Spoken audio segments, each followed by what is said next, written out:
नमस्कार दोस्तों, मैं आपका दोस्त अवधेश शर्मा आपका स्वागत करता हूं। आज हम बात करेंगे GST on health care services. Health care की जो सर्विसेज होती हैं उन पर जीएसटी की क्या एप्लीकेबिलिटी है, ये एक बड़ा क्वेश्चन है। इसमें हम कई जगह गलती कर जाते हैं। तो यहाँ मैं आपको बताता हूँ जीएसटी हेल्थ केयर सर्विसेज में जीएसटी किन चीज़ों पर लगेगी, किन चीज़ों पर नहीं लगेगी। या कोई व्यक्ति जो हेल्थ केयर का काम कर रहा है उसके लिए रजिस्ट्रेशन की रिक्वायरमेंट है या नहीं है, या किस किस चीज़ पर उसने जीएसटी देनी है, किस पर नहीं देनी है। तो सबसे पहले हम शुरुआत करते हैं, जीएसटी जो है किस किस पर नहीं लगेगी। आप कोई भी काम करते हैं मेडिकल से रिलेटेड, जिसमें कि सबसे पहले ओपीडी होता है। तो ओपीडी का मतलब है एक आउट पेशेंट डिपार्टमेंट। एक पेशेंट आता है, बाहर से वो इलाज कराता है और चला जाता है। तो ओपीडी सर्विसेज पर जीएसटी की एप्लीकेबिलिटी नहीं है, जीएसटी नहीं लगेगी। उसके बाद आईपीडी होता है। आईपीडी इन पेशेंट डिपार्टमेंट, जहां आईपीडी का मतलब है जहां पेशेंट भर्ती हो जाता है।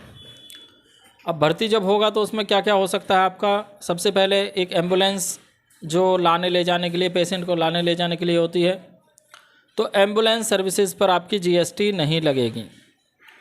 नंबर 2, एम्बुलेंस होने के बाद वो भर्ती हो रहे हैं, अंदर उनका इलाज हो रहा है, उस इलाज पर कोई जीएसटी नहीं लगेगी। उन्हें अंदर खाना दिया जा रहा है, जो पेशेंट को जो खाना दिया जा रहा है उस पर कोई जीएसटी नहीं लगेगी। जो बेड चार्ज है उस पर नहीं लगेगी।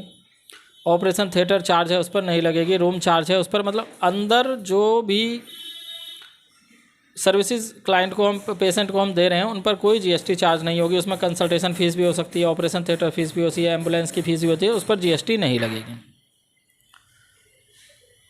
अब यहाँ इसमें क्या क्या आते हैं, जैसे डायग्नोसिस होता है, कुछ डायग्नोसिस आप कराते हैं उस पर कोई जीएसटी नहीं लगेगी। आप ट्रीटमेंट कराते हैं, केयर कराते हैं, इलनेस, इंजरी, डिफॉर्मिटी और कोई एबनॉर्मलिटी या प्रेगनेंसी में जो भी आप कराते हैं चेकिंग, उन पर जो है जीएसटी की एप्लीकेबिलिटी नहीं है, उन पर जीएसटी नहीं लगेगी। अब यहाँ कुछ मैं छोटी छोटी चीज़ आपको बता दूं कि जिन पर जीएसटी लगती है। हालांकि कई बार आपको लगेगा कि ये मेडिकल ट्रीटमेंट है, बट उन पर जीएसटी लगती है। जैसे लोग हेयर ट्रांसप्लांट कराते हैं, हेयर ट्रांसप्लांट पर जीएसटी चार्ज होती है। ये मेडिकल सर्विसेज में नहीं आएगा, हेयर ट्रांसप्लांट पर जीएसटी चार्ज होगी। कोई कॉस्मेटिक का कुछ भी कराते हैं उस पर जीएसटी लगेगी। आप प्लास्टिक सर्जरी का बड़ा अच्छा क्वेश्चन है। प्लास्टिक सर्जरी पर जीएसटी लगेगी, लेकिन यहीं यदि प्लास्टिक सर्जरी क्रिटिकली रिक्वायर्ड है, उसके बिना काम नहीं चल सकता, प्लास्टिक सर्जरी करानी ही है। फॉर एग्जांपल किसी बच्चे की ने जन्म लिया है, किसी बच्चे की या बड़े की कोई ऐसी वो तबीयत वो ख़राब हो जाता है, कोई अंग ऐसा ख़राब हो जाता है, उसमें प्लास्टिक सर्जरी करानी ही करानी है, तो उस पर जीएसटी चार्ज नहीं होगा। अदरवाइज़ आप प्लास्टिक सर्जरी कराते हैं तो जीएसटी चार्ज होगा। अब यहाँ मैंने आपको बताया आईपीडी में जो दवाइयाँ दी जाती हैं उन पर जीएसटी नहीं लगेगी, लेकिन जो दवाइयाँ आप मेडिकल स्टोर से डायरेक्ट खरीदते हैं उस पर जीएसटी चार्ज होता है, उस पर जीएसटी लगेगी। तो छोटा सा पॉइंट है प्लास्टिक सर्जरी का और मेडिसिन्स का, दवाइयाँ खरीदने का, उन पर जीएसटी लग भी रही है, नहीं भी लग रही, उसका मैंने आपको बता दिया कहाँ लगेगी कहाँ नहीं लगेगी।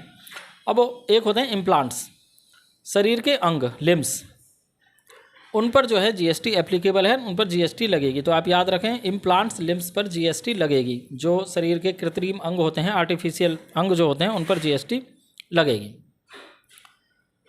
अभी मैंने आपको बताया अगर पेशेंट अंदर भर्ती है, उसका इलाज चल रहा है, उसको जो खाना दिया जा रहा है उस पर जीएसटी नहीं लग रही है। लेकिन यदि वहीं बाहर कोई कैंटीन है, उससे जो अटेंडेंट हैं वो खाना खा रहे हैं, या कोई भी बाहर का पेशेंट के अलावा कोई भी खा रहा है, उस पर जीएसटी चार्ज होगी।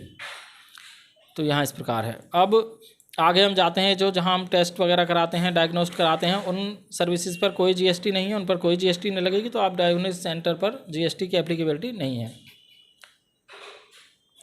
अब कई बार कुछ जो हम फीस, कुछ हॉस्पिटल जो है डॉक्टर्स को फ़ीस पे करते हैं, अब वो एम्प्लॉयमेंट के रिलेशन में हो या वैसे फ़ीस के पे कर रहे हैं, हम कंसल्टेशन फ़ीस कह लें या कुछ भी कह लें, तो उस फीस पर भी कोई जीएसटी नहीं लगेगी। एक कोर्स में आता है रिटेंशन मनी। रिटेंशन मनी का मतलब क्या होता है, हमने पेशेंट से 7,500 रुपये लिए, लेकिन हमने आगे जो है 10,000 रुपये पे करे, क्लाइंट से हमने 10,000 रुपये लिए, आगे हमने जो डॉक्टर जो हमने बुलाए हैं उनको हमने 7,000 रुपये पे करे हैं, 3,000 रुपये रिटेंशन हो गया। लेकिन इस 3000 पर भी जीएसटी की एप्लीकेबिलिटी नहीं है, क्योंकि इसमें बड़े खर्चे होते हैं। तो जीएसटी की एप्लीकेबिलिटी, रिटेंशन मनी जो वर्ड आता है उस पर भी जीएसटी नहीं लगेगी। ब्लड बैंक की सर्विसेज होती हैं, ब्लड बैंक की सर्विसेज पर कोई जीएसटी नहीं है। एक बायोमेडिकल वेस्ट ट्रीटमेंट होता है, ये जो बायोमेडिकल जो हम वेस्ट हम उसे मतलब अगर उसका ट्रीटमेंट करते हैं तो उसका एक अलग प्रोसेस है, वो ऐसे नहीं कि हम कहीं भी फेंक देते हैं, तो वो अलग सर्विसेज होती हैं, उसकी ट्रीटमेंट होती हैं, इन पर कोई जीएसटी की एप्लीकेबिलिटी नहीं है। सीनियर डॉक्टर कंसल्टेंट के लिए जो भी हम फीस पे करते हैं उस पर भी कोई जीएसटी नहीं है। अब ये मैंने आपको बताया कि जीएसटी किस पर है और किस पर नहीं है। उसके बाद अब एक आईटीसी का रूल है, कई बार हम आईटीसी पे करते हैं,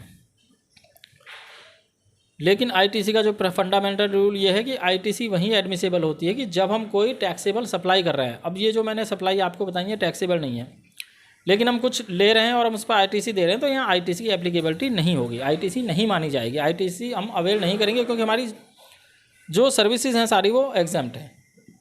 तो इस प्रकार से अब कई बार यहाँ एक छोटी सी बात लास्ट में आती है रजिस्ट्रेशन वाली, कि रजिस्ट्रेशन लेना है या नहीं लेना।